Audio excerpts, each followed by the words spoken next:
Hi, this is Dara Monifa Cooper, your Southern Sustainable Agriculture Research and Education Program Communication Specialist, speaking to you today with one of our graduate student grant awardees and one of his advisors. So I will let them introduce themselves first, and then we'll get right into hearing the great work that they've been doing utilizing the Southern SARE funding and all of their other resources that they have.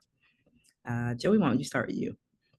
For sure. My name is Joseph. They call me Joey Navarro. I am a first year PhD student in environmental science at the University of Puerto Rico, Rio Piedras.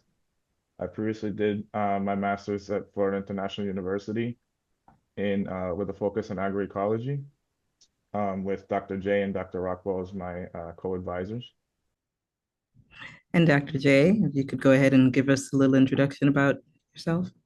Yes, good morning. My name is Krishnaswamy Jayachandran. I'm a agroecologist, soil scientist, and a soil microbiologist by training.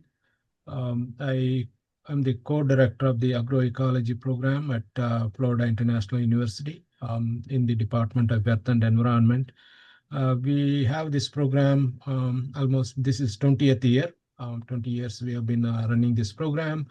We mentor hundreds of undergraduate students, and now almost around 50 graduate students went through this program, mostly looking at the sustainable agricultural practices and how we can improve the soil quality and water quality, and then overall sustainable living. And that is my role to play a mentor for graduate students and undergraduate students. Thank you. Okay. Thank you both for making the time to speak with us and update us on the work that you've been doing on this graduate student grant project.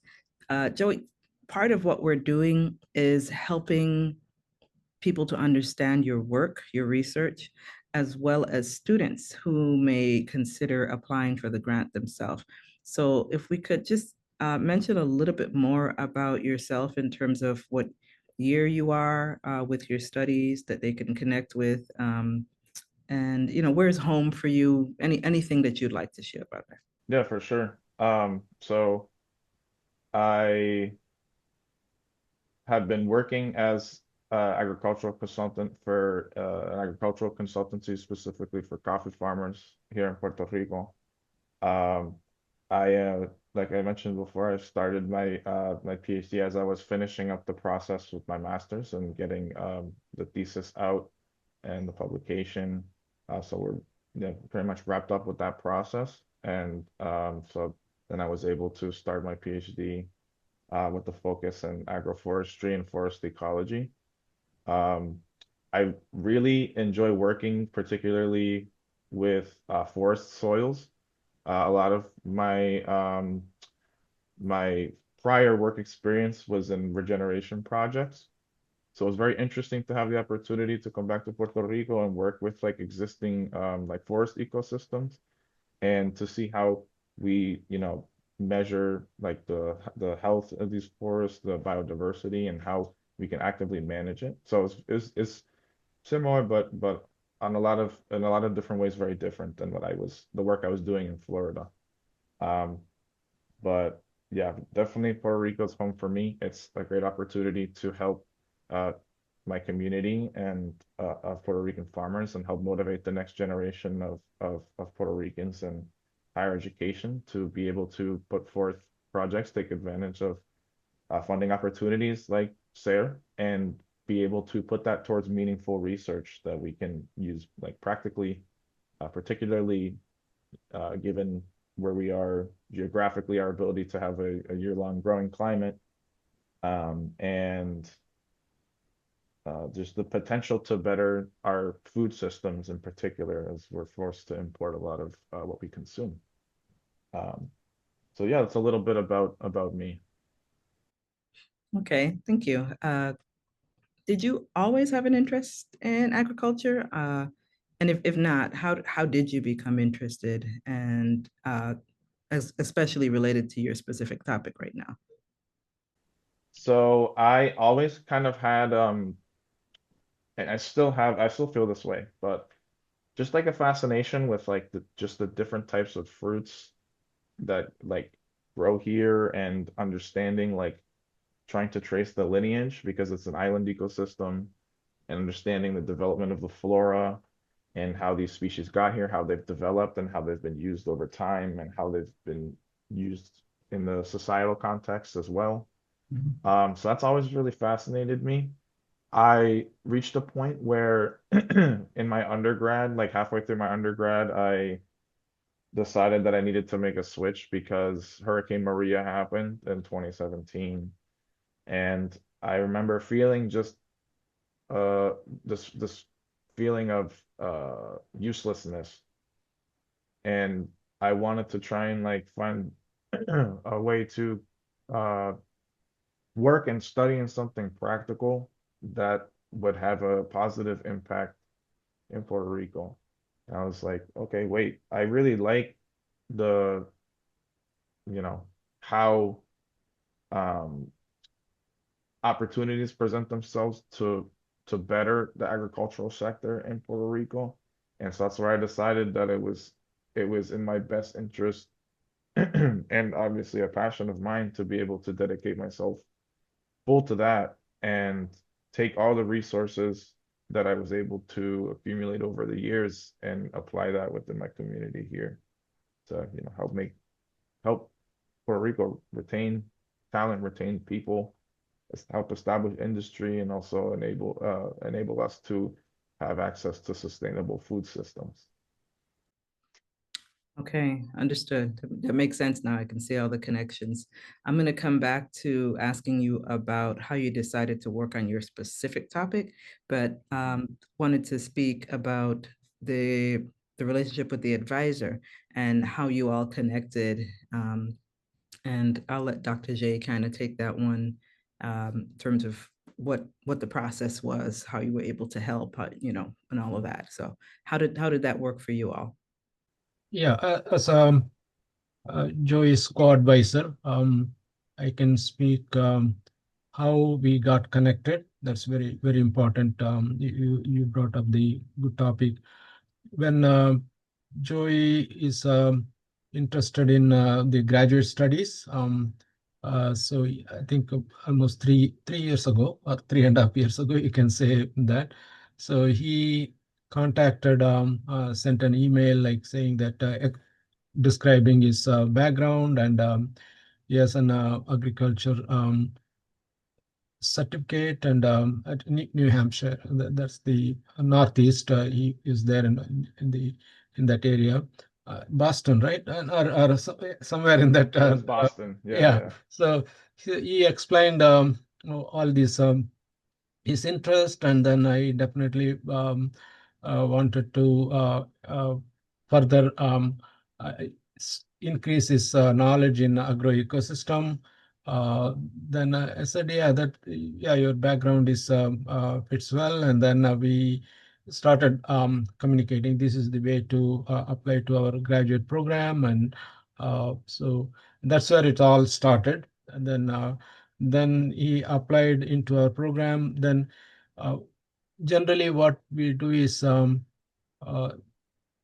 one way of students can come on their own and then support themselves with the financial thing as a credit, the fees and everything. Then we have a USDA NIFA, Hispanic Serving Institutions grant, that also uh, worked well for a Joey. And the grant is for to encourage Hispanic students to get into agriculture, and then become a really pioneer in agriculture field. Then depending on their interest, go on PhD, like Joey now on a PhD, and then go into the academic jobs and everything. So it is in his Joey's situation, it's working. It's a role model thing how it serves the purpose of USDA NIFA, Hispanic Serving Institutions. And then also he applied for the SARE grant. We encouraged him to apply for the SARE grant, which he got funded. So that's where it's all like our 3.5 years of working relationship. Okay, nice. So in applying for the SARE grant, what was that like for you all and uh, your parts of it, as well as working with the staff of SARE? So when a SARE grant, similar like when the opportunity came, and then we told Joey, hey, this is the graduate students opportunity, and you can there is a preparation time, and then you have to come up. Of course, we know the topic, and his research topic is on a Taino agriculture, and then bringing the that agriculture practices into the in this modern world, and why it is important, how this can be practiced for a future healthy food production. So it aligned with SARE grants objectives also.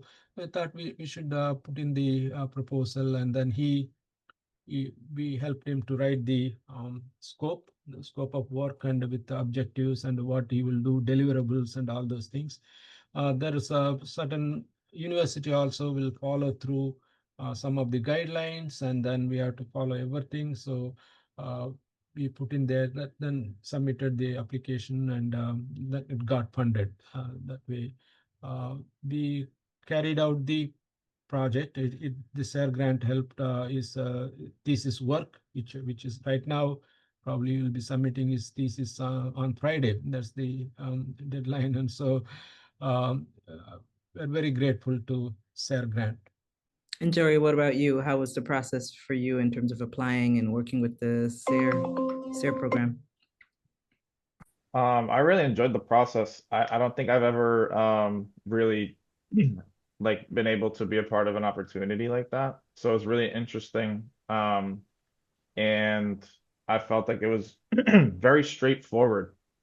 Right, Dr. J? Like I felt like everything was pretty um compared to other grants that I was applying and other funding sources, like it was very straightforward. And everyone at SARE very responsive. And when we first connected, and like that part of it I thought was really cool, because we're trying to get more students involved, and especially with the Puerto Rico and Virgin Islands.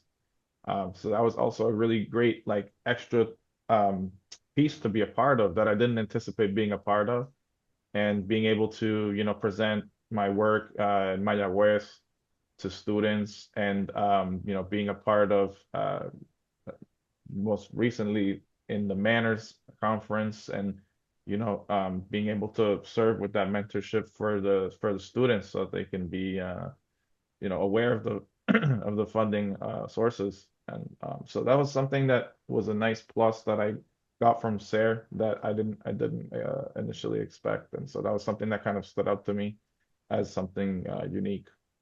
It was a great process, and I'm very grateful for the opportunity. Great. I'm happy to hear that. And we do hear that a lot, but we tend to want to continue asking for feedback in case there are any other ways that we could be helpful. For the most part, that is what students say, that they were able to navigate the process. The application form, the call for proposals is pretty straightforward, gives you what you need to know in terms of what you need to submit.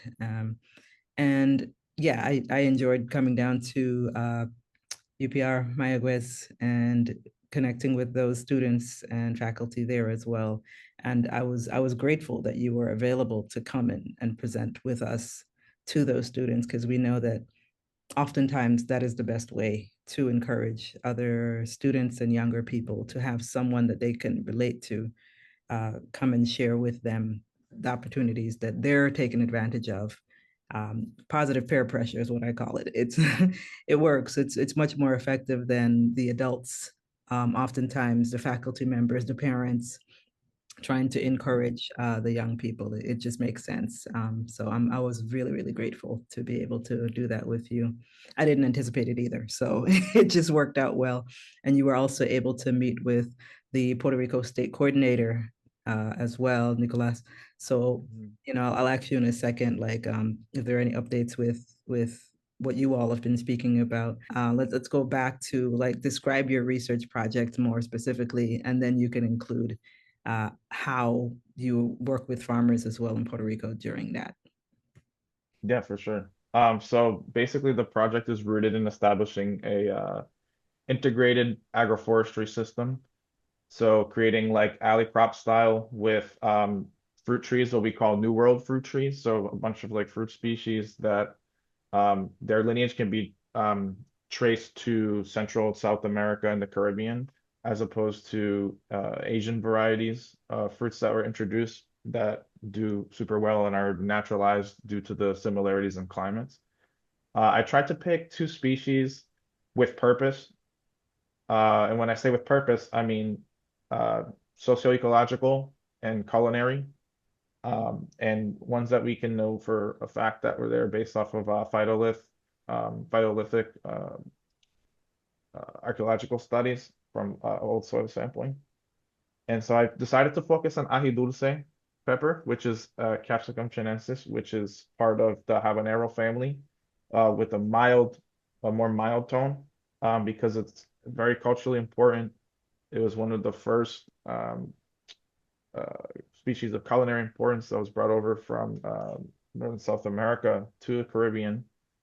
And I also decided to choose sweet potato because sweet potato has a similar lineage, but it has a lot of other additional properties that make it, um, how would I describe it? Not necessarily a cash crop, but a crop of importance in your farm because it helps a lot with the root structures, uh, creating a more solid adherence of particles in your soil aggregate.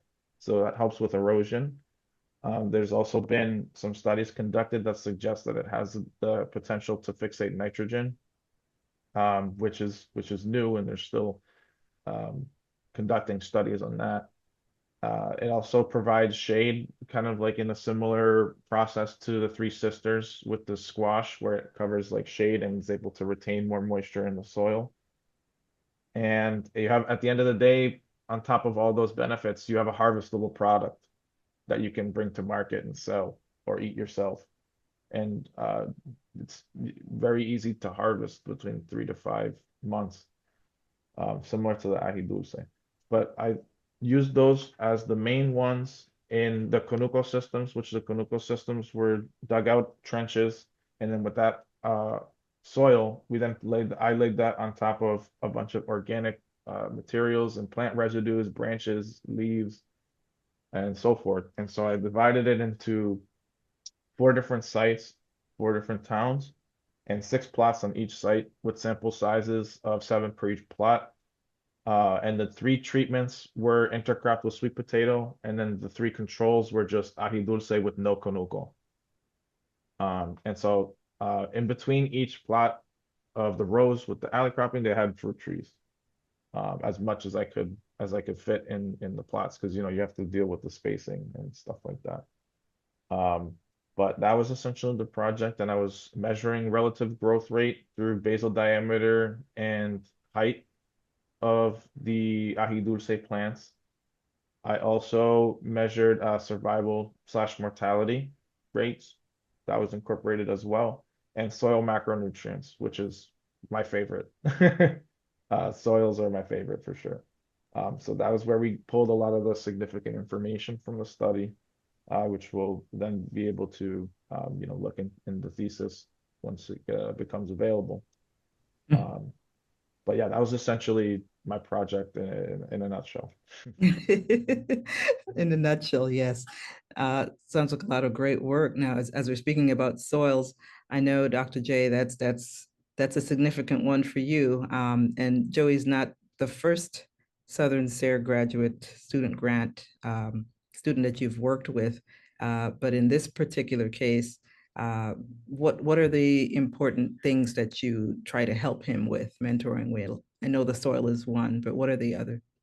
Yeah, in terms of mentoring, of course, I had study sites in different locations, and I was supposed to visit the site last year. I think last year in June or July. I had so many different things were happening with the Costa Rica trip and everything. I couldn't go and personally see the sites, but uh, another co-advisor and then committee member, one of the committee members visited the sites. It's it's a very challenging for a master's thesis work to have field studies done. That again, the, it's time limitations. It's only 2 year time for a master's thesis to have a field study, but he could able to uh, manage it well. Of course, there one site didn't work. I think he had to narrow it down. Also the topography of the sites, and there are a lot of challenging roles. And um, we meet on a regular basis and everything, and then provide my suggestions on those. If anything goes wrong, and then what is the next step. Right now, we did.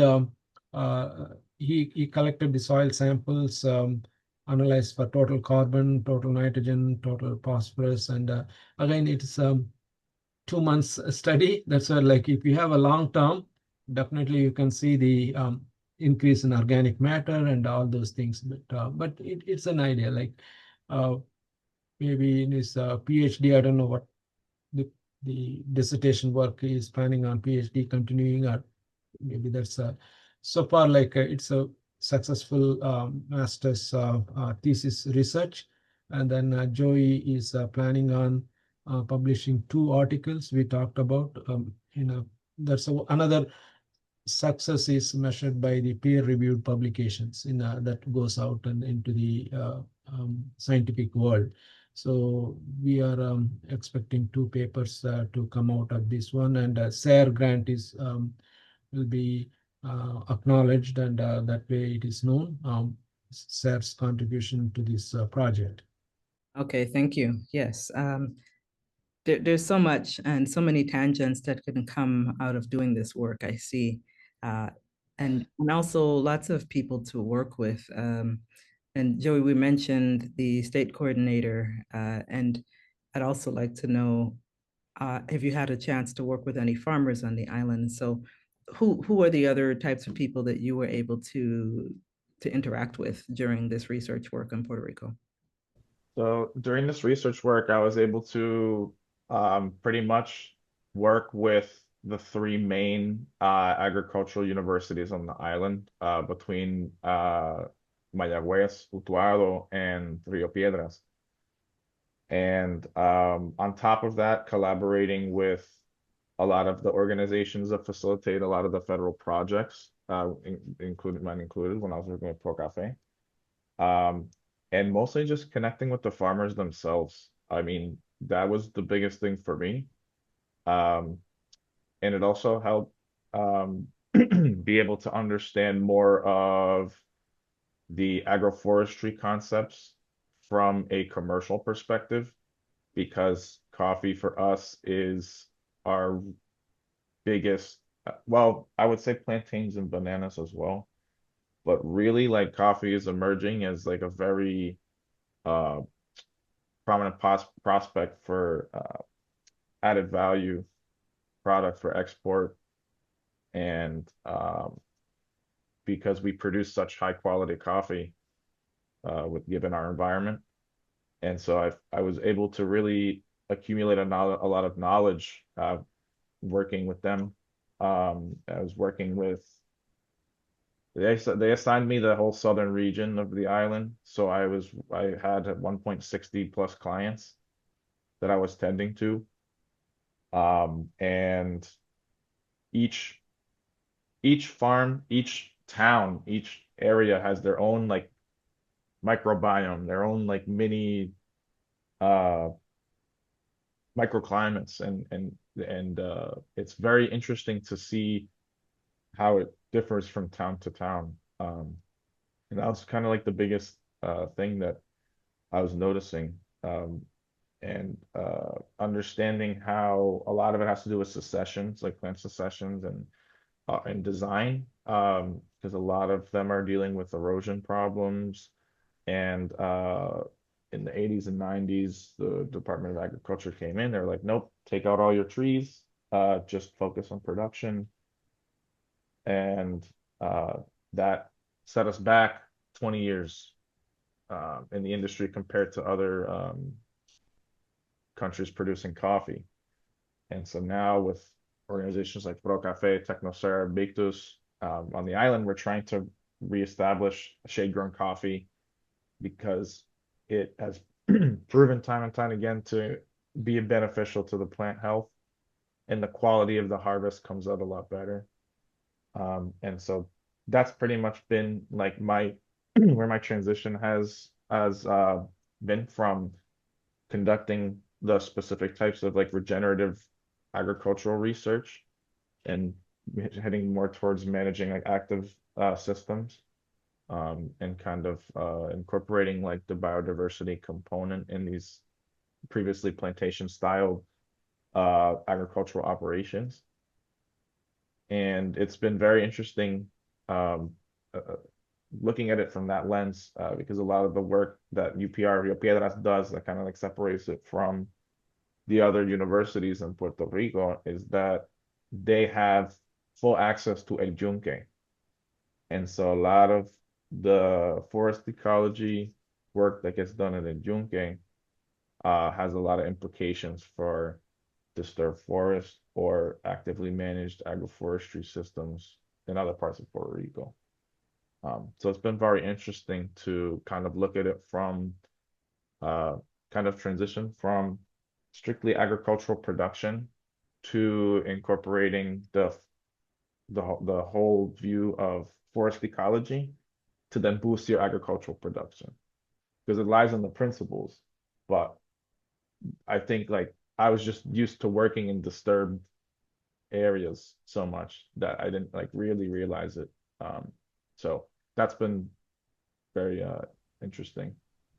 Okay, yeah. And as you speak of that, I wonder, do you know what you're doing next?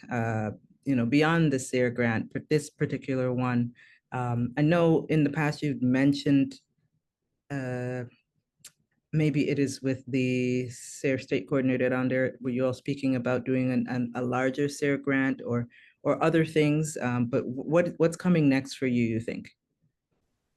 Well, next for me, in the short term, I plan on applying for the SARE grant for my PhD proposal, for my PhD dissertation, and I have that pretty much like already. I've had my proposal done for over a month now on the PhD. So I came in very like I know what I'm doing. Um, I can't say it yet because I don't want people to steal my idea. Of course. So once it's out for SARE, fingers crossed if I get it this time, then I will be able to start to talk more about it. Hmm. Um, but definitely working more on the educational component. I think that educational component combined with conservation policy or agricultural policy, I think is kind of where I'm headed towards next, because I feel like in terms of my agricultural background and experience, I've created like a good diverse background in that. And I think it's important to understand the policies that get put into place to be able to make the biggest impact from like an institutional perspective.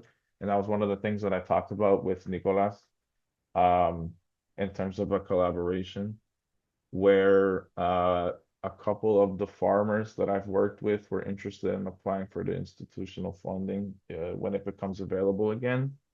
Um, and a lot of it was kind of based on the concepts of like some of my most organic farmers for production were interested in kind of like being able to use the funding and turning their production into the only way we described it was Fruit and Spice Park in Homestead in Miami, where you're creating like essentially a botanical garden with food, where like Oh. growing all these different types of fruit species as much as you can and filling up the space.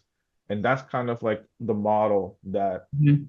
um, Nicolas and I were kind of like speaking about because it's that type of model working with the entities involved. Like obviously it's different because you're working with Dade County and then you have in Puerto Rico you'd be working with the municipalities.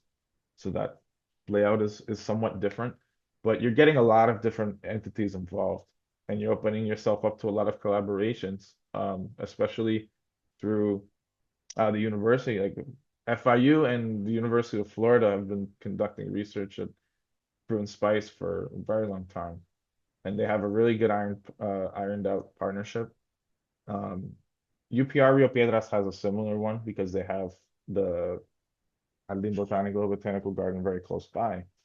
But that's uh a little bit more like ample in terms of like the biodiversity and how we're like looking at it from like the lens of like forestry systems. Whereas I think like farmers with private land that like want to turn their farms into fruit botanical gardens, I think is more uh you have more to play with there, I think. Whereas like the botanical gardens, you have to, Mhm. you know, make, appease a lot of people. Yes. So that has a lot of variables to it too. The agritourism Mhm. part of it is obvious, but there's so much more there. Uh, and just to start wrapping up, Dr. J, like what has been your most enjoyable experience in working on this particular grant with Joseph? What types of things stand out to your mind that, Yeah. um, not that he's the only student you've ever worked with, but what stands out for you?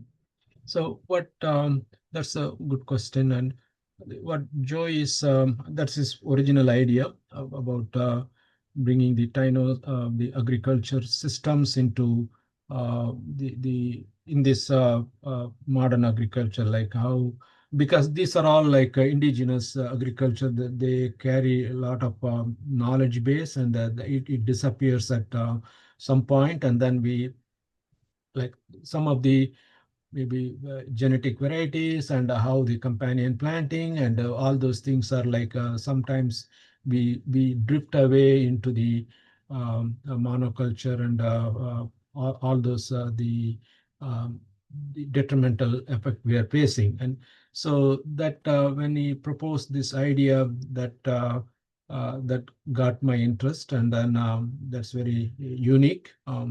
So again, with linking with the soil health, that is also building the soil health with organic matter, and that has a lot of benefits like water holding capacity, and then it can prevent soil erosion. That's a big problem. We talked about soil erosion and everything.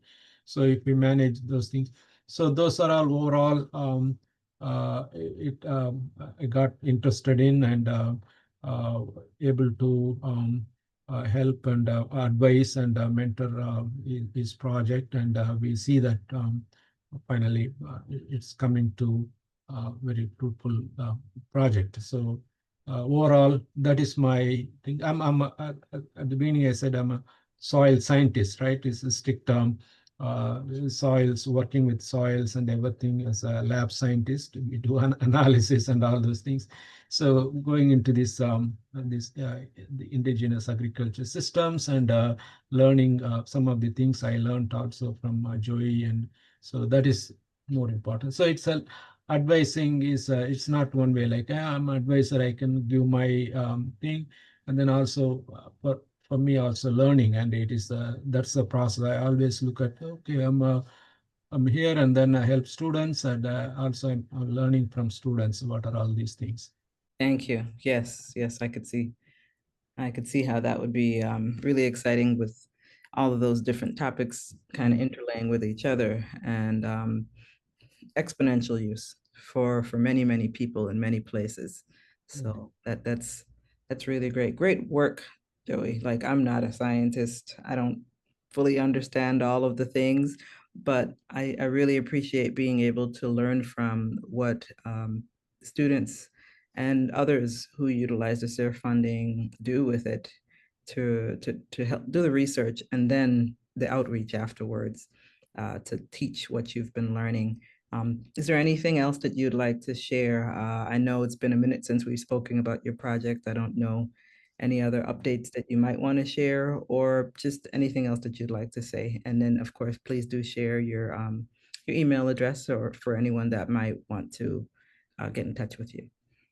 For sure. In terms of the project, I think we covered pretty much as much as we can for everyone to understand. I think part of my biggest takeaways from that project is that, and Dr. J is going to be happy to hear this, is that like I really found, I think, like a good niche for soils and understanding how to analyze soils and what goes into it, and understanding how to particularly within the field, because the field study, you're dealing with a lot of different like outside factors. And it was just a good experience to be able to have that, I guess, like kind of like on my own, and then like because it's like your learning experience um, on your own, and then uh, able to kind of like use everything that Dr. J has taught me. Um, and then obviously I know that he's there if I need anything, and which he was. But it was just a very I don't know, it solidified something for me that I was like, okay, I really enjoy working with soil. And kind of like on a side note, like part of that, like one of the conclusions that Dr. J and I did discuss in great depth was, and Dr. Sotomayor, one of my committee members as well, brought this up, was kind of like bridging the gap in terms of creating a combination where we take advantage of the modern agriculture and the modern technologies and kind of like combine that with the traditional knowledge in that sense. And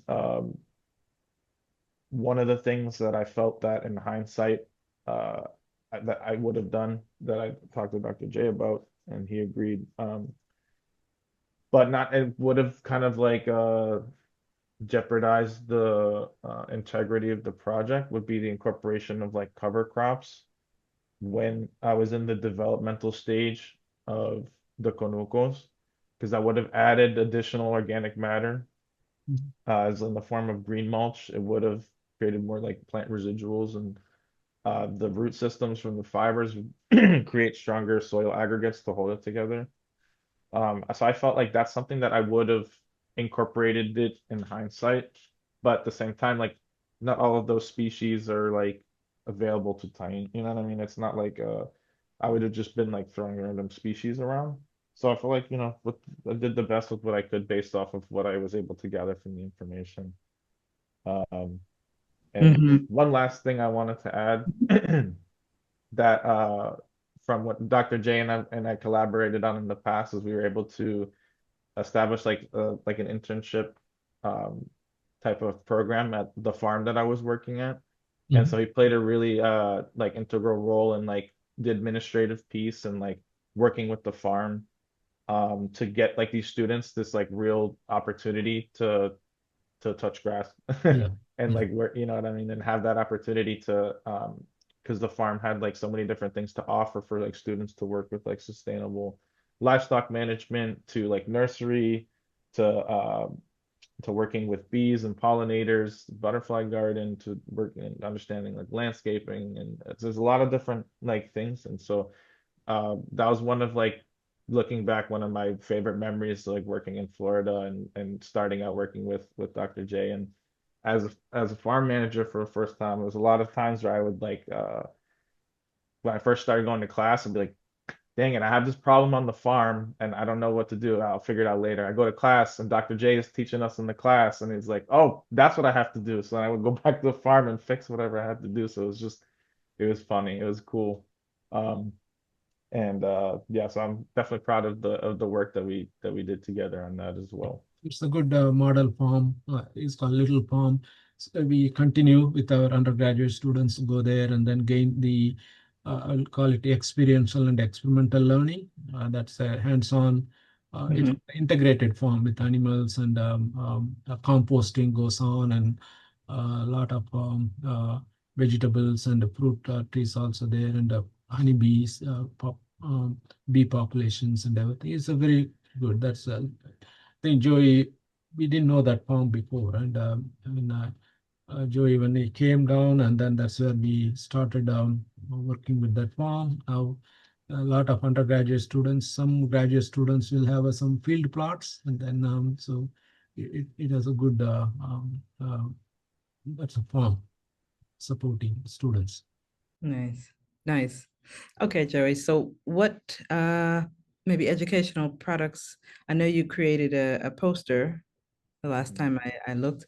Um, what can people expect as you wrap up your study with this, for them to be able to learn from what you're doing?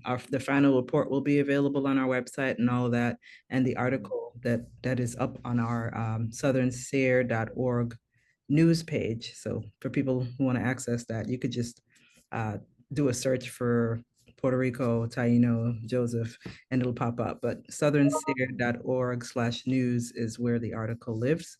And yeah, so what other things can people expect to be able to learn from as you wrap this up? And then please do share your email address. Definitely, yeah. Sorry, I forgot about that. Before I get into that, it's Joseph, JOSEPH dot Navarro, NAVARRO at upr.edu. That's my email. So I'm anticipating on making an attempt to publish my 2 chapters for my thesis. The first chapter focuses more on indigenous agroforestry as a whole, and kind of like bringing that to light and highlighting some of the efficient systems that are that I've had studies done in the kind of like a socio-ecological context. And so definitely gonna push those 2. And I need to edit it a little bit, but like my defense presentation, because it was tailored to the graduate school guidelines. But I definitely want to get the presentation out there, the poster as well. I also did my advisor at UPR asked me to lead a couple guest lectures for some of the students there, for some of the classes, sorry. And so like a lot of those are kind of like focused on some of the initial outlined work with phytolithic studies that Dr. Jaime Pagan from the Ethel Botanical Lab at UPR has done. And so what I would I'm gonna make those available as well when I can, but essentially just kind of like talking about the outline of how we came to learn about Taino agricultural practices in the first place, and then kind of like lead that into the way that I kind of interpreted it and incorporated it into like modern day practice. So I want to work to make that available as well, because I think it's important, and I might write a literature review on that as well, specifically. So yeah, and then anticipating on working on 2 or 3, maybe even 4 side publications along with the PhD work. So yeah, that's what I got going. Perfect. I look forward to seeing them and sharing them and adding them to the article again. That's on our Southern SARE website. I want to thank you all again for taking the time to share all of this with us. Very, very inspirational work. And I know for you, it must feel very fulfilling to be able to do this in Puerto Rico. It's always good to be able to give back to home as you learn more, being able to give more as well. So Dr. J, thank you for the work that you've been doing with students and helping them to apply for our graduate student grant. And I know we have more coming in this year, so we look forward to those as well. And as well as you, Joseph, as you continue whatever Southern SARE resources we have that can make sense. And your products can probably add to those resources once you are finished with them as well. So more people will be able to have access. So thank you both again for the work that you do. And I look forward to seeing when you are wrapping up. Feel free to shoot me an email when you've pressed submit on sending up that final report and everything else. Should be done on Friday. Okay. All right. So you all enjoy the rest of your day. Yeah, And thank again, you. I look forward and thank you. Thank you. Thank you. Take care. Take care.